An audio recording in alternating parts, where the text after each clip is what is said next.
Bonjour, bonjour. Aujourd'hui, je vais vous parler des fonctions indicatrices. C'est un sujet qui est rigolo en soi, mais qui sera surtout utile pour ceux qui voudront regarder la série de vidéos sur la théorie de la mesure. C'est là qu'on les utilise principalement. Mais quand même, comme elles ont un intérêt, elles sont rigolotes, voilà, j'ai fait une petite vidéo à part pour pas surcharger la suite. Allez, allons-y tout de suite. Donc, commençons comme d'habitude par la table des matières. Et donc, nous allons voir ce que c'est, quelles propriétés simples ça a, et puis quelques applications, que R n'est pas dénombrable. Normalement, si vous avez vu ma vidéo sur la dénombrabilité, vous avez déjà vu une preuve avec Cantor, mais là, c'en est une autre. Et puis, ce qui est plus surprenant, c'est que l'ensemble des parties P d'oméga est un anneau, hein, pour tout ensemble oméga. Donc ça, c'est curieux, parce que jusqu'à présent, on n'avait pas tellement d'expressions algébriques, enfin, de structure algébrique sur juste l'ensemble des parties d'un ensemble. Eh bien, on va voir comment faire pour en faire un anneau. Allons-y tout de suite. Donc tout d'abord, une fonction indicatrice, bon, c'est quelque chose qui est relativement simple. C'est une application qui prend les valeurs soit 0, soit 1. Okay. Et donc, comment elle décide? Eh bien, on prend un ensemble oméga sur lequel est définie mon application. Et puis, pour tout un ensemble E, eh bien, la fonction indicatrice de E, c'est la fonction qui prend 1 quand x est dans E et qui prend 0 ailleurs. Okay, donc c'est quelque chose de très simple. Pour faire des dessins tout de suite, je pense que vous allez mieux visualiser. Voilà, si je prends l'application, l'ensemble oméga c'est R, l'application fonction indicatrice donc de l'intervalle -3, -2, union 0,2. Donc voilà, c'est une application qui vaut 1 quand je suis dans -3, -2 ou dans 0,2 et qui vaut 0 partout ailleurs. D'accord? Donc vous voyez, c'est quelque chose de très simple, hein, c'est une application qui prend 1 sur un ensemble et 0 sur l'autre. Alors, là où c'est plus utile et pas si simple que ça, c'est quand on prend des parties qui sont un peu tordues. Vous voyez, quand on prend des intervalles comme ça, bon, ok. Donc l'exemple typique, hein, qui va nous servir beaucoup en théorie de la mesure, c'est la fonction indicatrice de Q, par exemple. Alors là, elle vaut 0 sur tous les nombres irrationnels et 1 sur tous les nombres rationnels. On n'arrive pas à faire un autre dessin que ça. Vous voyez, parce que je prends deux points n'importe où, et ben elle va prendre 0 et 1 entre les deux, une infinité de fois. Ok, donc voilà, donc ça on ne voit pas là, mais c'est une fonction, hein. C'est-à-dire qu'elle n'arrête pas de changer et de faire 0 et 1, mais c'est tellement fin qu'on ne peut absolument pas distinguer, d'accord? Donc on a l'impression qu'il y a deux traits continus alors qu'ils ne sont pas continus, mais le problème c'est que même si je zoomais à l'infini, entre deux points, il y en a toujours un autre, vous voyez, donc ça va être dur de refaire une représentation de cette fonction. C'est pour ça que, voilà, fonction indicatrice, au début on se dit c'est complètement évident, mais ça fait quand même des trucs un petit peu tordus, et c'est justement ce qui va nous être bien utile pour démontrer les théorèmes. Ok, alors voilà. Quelles sont les propriétés maintenant simples? Bon, encore un autre dessin, parce que c'est vrai que les fonctions indicatrices, c'est pas forcément dans R, de R dans R. Hein. D'accord? Oméga, ça peut être par exemple R2. Bon, bah, c'est pas très dur non plus. Hein. On prend voilà, une partie, et hop, elle vaut 1 sur cette partie, 0 ailleurs. Okay, hein. Donc forcément, elle n'est pas continue, vous voyez. Hein. Donc, hop. Bon. Voilà ce que c'est qu'une fonction indicatrice.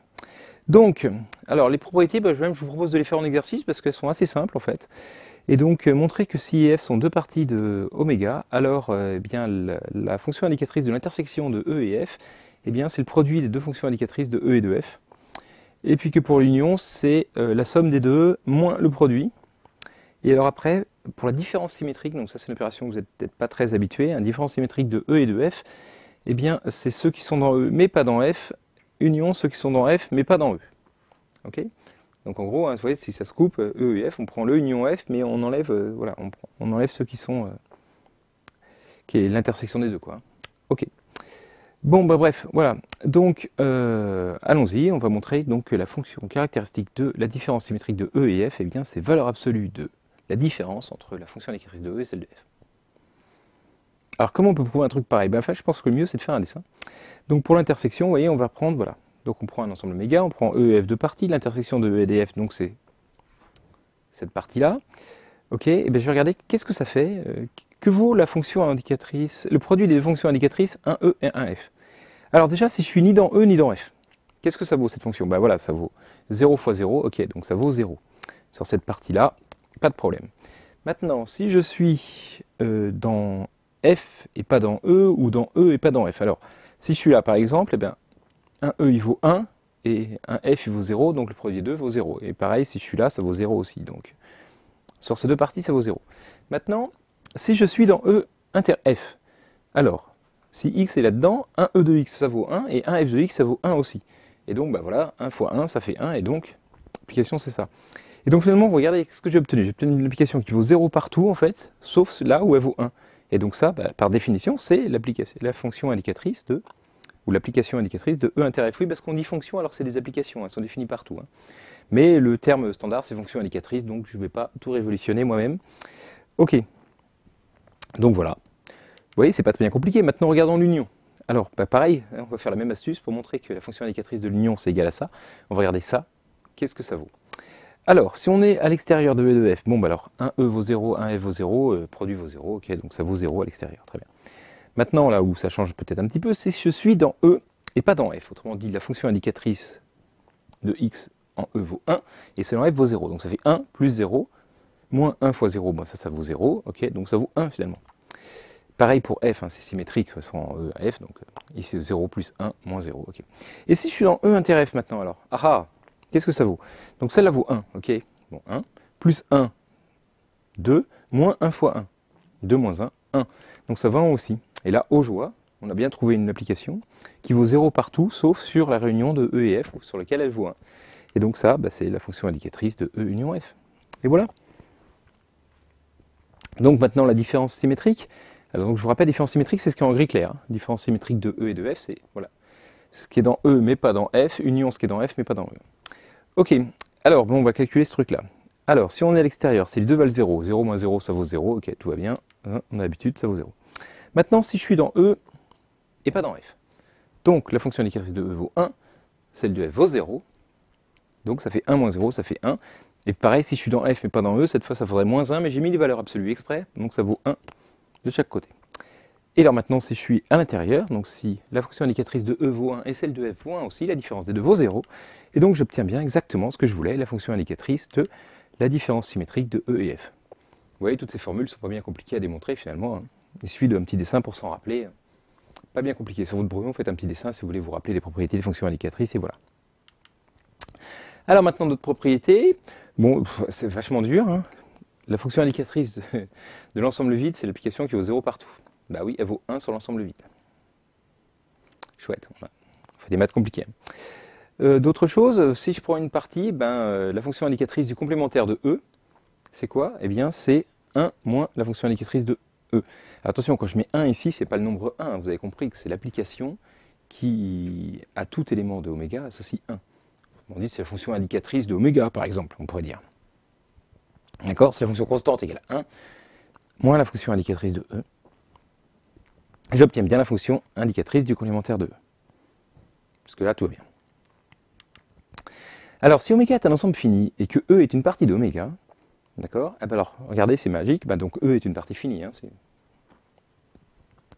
la somme des valeurs de la fonction indicatrice de x pour x dans oméga, c'est égal au cardinal de E. Bah oui, parce que ça vaut 1 quand on est dans E, ça vaut 0 quand on n'est pas dans E. Donc j'ajoute 1 plus 1 plus 1 plus 1. Combien de fois je le fais? Le nombre d'éléments qu'il y a dans E. Donc à la fin, le résultat, c'est le cardinal de E. Voilà, on peut reformuler comme ça le nombre d'éléments d'un ensemble en fonction de fonctions indicatrices. D'autre part, et donc ça c'est plus intéressant, c'est ça qui veut nous occuper, c'est un petit peu abstrait mais quand même incroyable. Alors, en fait, l'ensemble des fonctions indicatrices, c'est la même chose que l'ensemble des fonctions, des parties de oméga. En fait, c'est ça que ça veut dire. On peut complètement visualiser une partie, une fonction indicatrice, c'est la même chose. Autrement dit, hein, cet ensemble-là, qui a toute partie associe sa fonction indicatrice, c'est bijectif de l'ensemble des parties dans l'ensemble de toutes les fonctions de oméga dans 0, 1. D'accord? Pas l'intervalle 0, 1, dans 0 et 1. Alors ça, c'est facile à prouver, en fait, parce qu'il suffit de regarder. Donc, voilà, donc on va prendre, pour montrer qu'une application est bijective, il suffit de montrer un élément de l'image, montrer qu'il existe un antécédent et un unique antécédent. Donc je prends une fonction quelconque, voilà, hop, f de oméga dans 0, 1, une application quelconque. Est-ce que c'est la fonction indicatrice de quelque chose? En fait oui, c'est facile de voir de quoi. Je prends l'ensemble des x où f de x vaut 1, ailleurs elle vaut 0, c'est fait. J'appelle ça E de EF, hein, image réciproque de 1, quoi. Et c'est la fonction indicatrice de E de F. Ouais, une fonction qui vous choisit, elle vaut soit 0, soit 1. Choisit, là où elle vaut 1, hop, j'appelle ça E, c'est une partie d'oméga, l'ensemble vaut 1, c'est la fonction indicatrice de ça. Donc là, l'antécédent, il est unique, et voilà. Donc vous voyez, c'est vraiment une reformulation, quoi. L'ensemble des parties, on peut le voir comme un ensemble de fonctions. Et ça, c'est chouette. D'accord? Parce qu'on va voir qu'il y a des opérations là-dessus. On n'avait pas tellement d'opérations, a priori. union, intersection, différence symétrique, tout ça, mais enfin, vous voyez pas trop. Là, par contre, on a des opérations très simples. Ça, c'est un anneau, d'accord? On peut additionner, multiplier, tout va bien, on le connaît depuis longtemps. Ok? Chouette. Donc, alors, plus précisément. Donc, on va faire d'abord une première application. Donc, on rappelle, hein, si vous ne comprenez pas cette première phrase, qu'un ensemble est dénombrable, c'est seulement s'il existe une surjection de n dans oméga. Je vous incite à aller voir ma vidéo sur la dénombrabilité. Hein, on utilise ça dans tous les sens. Ok. Donc, voilà. Donc, ça, c'est la définition. Alors, premier exercice. Donc, en fait, toutes les applications, c'est des exercices ici. Hein, vous allez bosser un peu. Montrer que si oméga est un ensemble quelconque, alors il ne peut pas exister de surjection d'oméga sur P d'oméga. Je donne une indication pour montrer ça, d'accord? On va montrer que voilà, cet ensemble-là, il ne peut pas être dans l'image de phi d'oméga. Donc ça ne peut pas être une surjection, ok? Donc voilà, il y a un petit indice, donc vous allez chercher ça. En déduire que ça, c'est pas dénombrable et que R n'est pas dénombrable. Allez, je vous laisse chercher un peu, mettez sur pause. Et on va corriger tout ça. Donc, ouais, ça a l'air chaud, je comprends. Hein. Mais ça n'est pas tant que ça, en fait. Alors, allons-y. Donc, prenons une application quelconque de oméga dans P d'oméga. Je vais montrer qu'elle n'est pas surjective. Et donc, je vais donner une indication. On va regarder cet ensemble-là.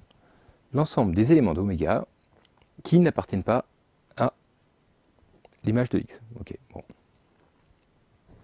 Phi de x, c'est un ensemble, c'est une partie d'oméga. D'accord? Pour tout x, phi de x, c'est une partie d'oméga. Et donc, x est soit dans cette partie, soit elle n'est pas. Hein. Donc voilà, donc c'est peut-être vide, ils sont tous toujours dedans, mais eux c'est une partie d'oméga, ça existe. Voilà. S'ils sont jamais dedans, eux c'est tout oméga, en tout cas c'est un ensemble qui existe. Okay, et bien voilà, je vais montrer que lui, là, il ne peut pas être dans l'image de phi. Parce que si je suppose donc par l'absurde que E c'est phi de A, où A est donc un élément d'oméga, ben alors qu'est-ce que ça veut dire? Dire que A est dans E, ben ça veut dire que A est dans phi de A. D'accord? A appartient à phi de A. Mais si A appartient à phi de A, eh bien A n'est pas dans l'ensemble de E, parce que l'ensemble de E, c'est l'ensemble des éléments où A n'appartient pas à phi de E. X n'appartient pas à phi de X. Donc A n'est pas dans E. Donc je trouve que A appartient à E, équivalent à A n'appartient pas à E. Donc j'obtiens ma belle contradiction. Et donc cette hypothèse-là, E égale phi de A, est forcément fausse. Et donc phi n'est pas une application surjective. Donc il n'existe pas de surjection de oméga dans P de oméga. Hein, moralement, ça veut dire que l'ensemble des parties d'oméga, c'est plus gros que l'ensemble oméga. Il y en a plus. Même si oméga est infini, P d'oméga c'est un infini plus grand. D'accord? Ok. Donc une fois qu'on a dit ça, hop, comme 0,1 puissance n, on l'a vu avant, est en bijection avec P de n, parce que 0,1 puissance oméga est en bijection avec oméga, ben voilà. Donc avec P d'oméga, je veux dire. Donc du coup, si j'avais une surjection de n dans 0,1 puissance n, j'en aurais une de n dans P de n. Donc ça, c'est pas possible, puisqu'il n'y a pas de surjection de n dans P de n. Hein. C'est question précédente appliquée à oméga égale n. Donc P de n n'est pas dénombrable. Et donc, comme 0,1 puissance n est en bijection avec P de n, 0,1 puissance n n'est pas dénombrable non plus. Ok, et donc l'application suivante, comme c'est facile, on va voir de construire une surjection de R dans 0,1 puissance n. Comment je fais ça? Ça suffit de prendre, par exemple, pour tout réel, la suite de ces décimales modulo 2 ou en binaire. Ça revient au même, on va obtenir toutes les suites possibles de 0 et de 1. Oui. Comment je suis sûr? Parce que je prends 0,7 suites de 0 et de 1, voilà. Par exemple, hop, et donc toute suite de 0 et de 1 aura bien un antécédent au moins par R. Et donc, si R était dénombrable, il y aurait une surjection de n dans R, et comme j'ai une surjection de R dans 0,1 puissance n, j'aurais bien une surjection de n dans 0,1 puissance n, ce qui est faux, puisque 0,1 puissance n n'est pas dénombrable. Et donc, R n'est pas dénombrable. On avait déjà vu une preuve de ça aussi, mais toujours bien d'avoir une deuxième. Alors, application numéro 2, donc c'est là maintenant qu'on va pouvoir, comme je vous l'ai annoncé, montrer que l'ensemble des parties d'oméga est un anneau. Alors, on va voir pour quelle loi. Donc, je vous laisse chercher un petit peu. Alors, cette fois, en fait, pour que ce soit stable par l'addition, les applications de oméga dans 0,1, c'était pas possible. Vous voyez, si j'ajoutais, ça faisait 1 plus 1, ça faisait 2. Donc l'astuce, c'est de remplacer l'ensemble 0,1 par z sur 2z. 0,1 point. D'accord? Donc cette fois, c'est presque les fonctions indicatrices. Hein, d'accord? J'ai mis un petit trait. Voilà. Fonction 1 bar e, c'est celle qui a x associe 0 point si x est dans e, et 1 point si x n'est pas dans e. Donc vous voyez que ça change strictement rien. Au niveau ensembliste, là, juste 0, je l'appelle 0 point, et 1, je l'appelle 1 point. Il y a toujours, bien évidemment, une bijection entre P d'oméga et cet ensemble-là. Hein. L'antécédent d'une fonction dans z sur 2z, simplement, là où ça vaut 1 point, je prends l'ensemble des images réciproques de 1 point, l'ensemble des x tel que phi de x était égal à 1 point, et voilà, je trouve bien que c'est la fonction indicatrice de quelque chose. Donc ça, il n'y a pas de souci. L'avantage de faire comme ça, c'est que maintenant, cette fois, ça, c'est bien un anneau. On peut ajouter, multiplier les éléments, c'est associatif, il y a tout ce qu'il faut. Il y a l'élément neutre, c'est l'application nulle, etc. etc. L'élément neutre pour la multiplication, c'est l'application constante égale à 1 point. Enfin, ok.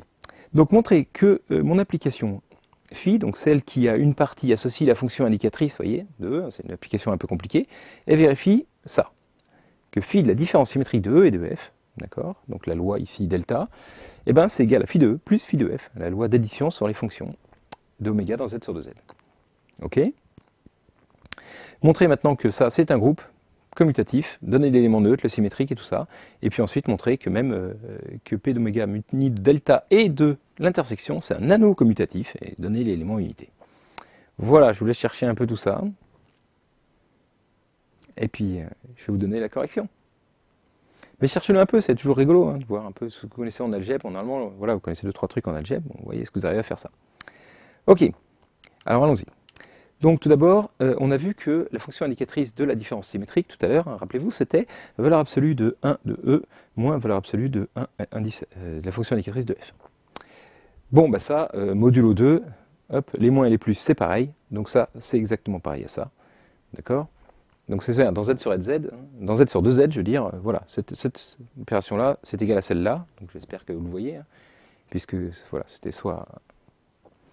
Il n'y a plus de valeur absolue, on s'en moque, hein, c'est modulo 2, il n'y a que 0 ou 1, et puis donc le plus égale le moins. Donc, il n'y a pas beaucoup de cas à vérifier. Si vous êtes sceptique, vous dites, bah, si ça c'est 1, ça c'est 0, ça c'est 1 point, ça c'est 0 point, ça fait bien 1. Bref, modulo 2, c'est la même chose.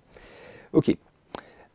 Donc c'est bien, on a bien hein, la fonction indicatrice de la différence symétrique de E et F qui est égale à la fonction indicatrice de E plus la fonction indicatrice de F modulo 2. Donc dans Z sur 2Z, on a bien la relation qui a été demandée. Ok. Et donc, finalement, mon application phi, là, ben, elle est compatible avec les lois hein, de delta et plus, okay, et elle est bijective, donc ça, on l'a déjà vu avant, et ça, c'est un groupe. Ben, je vous laisse vérifier, parce que je ne vais pas écrire tous les détails là, mais que, forcément, du coup, ça, c'est un groupe, okay, et que phi est un isomorphisme. Alors, comment vous allez faire? Ben, alors, déjà, est-ce que la loi delta est associative? Alors, on écrit ce que ça veut dire. Il y a une égalité qui doit être vraie, mais on prend phi de chaque côté, hop, on trouve ici une égalité qui est vraie, donc en fait, on prend phi moins 1, et on montre que l'égalité est ici, là. Hein, comme phi est compatible avec les lois, et bijective, en fait, on montre comme ça. Et pareil, hein, il y a un élément neutre pour ça, ben, l'image réciproque de cet élément neutre, donc là, l'élément neutre ici, c'est l'application nulle, celle qui donne 0 point partout, ok. Bon, ben, quel est l'ensemble qui donne ça? Ben, c'est l'ensemble vide, et donc, voilà, l'élément neutre, c'est l'ensemble vide qui correspond à l'application nulle. Ok. En fait, voilà, si on a une application bijective d'un groupe, d'un truc, on ne sait pas forcément qu'il y a un groupe, mais qu'il y a une loi, et que c'est compatible avec la loi, et ben forcément, le premier est un groupe et c'est un isomorphisme. Je vous laisse vérifier ça. Petit exercice supplémentaire sur la théorie des groupes. Et puis du coup, après, ben, voyez, vous avez bien compris que ça marchait aussi pour un anneau. Donc pour montrer que le truc est un anneau, ben, il suffit de montrer que c'est compatible avec la deuxième loi. Autrement dit, que phi de E inter F, c'est phi de F fois phi de E fois phi de F. Il y a une petite faute de frappe, mais bon, ok. Et ça, c'est juste évident parce qu'on l'a vu au début, la fonction indicatrice hein, d'une intersection, c'est le produit des deux fonctions indicatrices. Et donc, bah, l'élément neutre, voilà, du coup, de P et de oméga, pour la loi intersection, bah, c'est... Ah oui, il faut aussi l'élément neutre. Hein, je vous rappelle, pour un morphisme d'anneau, il faut que ce soit compatible avec la multiplication et que l'image de l'élément neutre, de l'élément unité, ce soit le même. Donc là, pour ma loi intersection, c'est quoi l'élément qui ne change rien? Bah, donc c'est oméga. Et l'application qui ne change rien là dans Z sur 2Z puissance oméga, c'est l'application constante qui vaut tout le temps 1. D'accord? Quand on multiplie, hein, c'est pour la multiplication et pour l'intersection. Ok? Et bien donc voilà, et donc j'ai bien que l'image de oméga, c'est bien l'application qui associe tout le temps 1, hein, puisque la fonction indicatrice d'oméga, c'est justement cette fonction constante égale à 1. Donc on a la compatibilité avec la multiplication, on a l'image du 1 qui est l'image du 1, et donc ça veut dire qu'on a un isomorphisme d'anneau, d'accord? De ça, dans ça. Donc ça c'est un anneau déjà, ça le prouve, et en plus qu'on a un isomorphisme entre les deux. Et donc c'est chouette, vous voyez, parce que du coup ça, voilà, c'était une loi un peu compliquée, différence symétrique, il fallait y penser, c'était pas évident, mais avec ça on peut, voilà, on a toutes les structures d'anneaux qu'on connaît, donc on peut utiliser au besoin tout ce qu'on veut sur l'ensemble des parties d'un ensemble quelconque, d'accord, cette structure là. Voilà, c'est ça que je voulais vous montrer parce que je trouve ça plutôt rigolo. Eh bien je vous remercie de votre attention, j'espère que cette vidéo vous a plu, et puis je vous dis à bientôt pour la suite.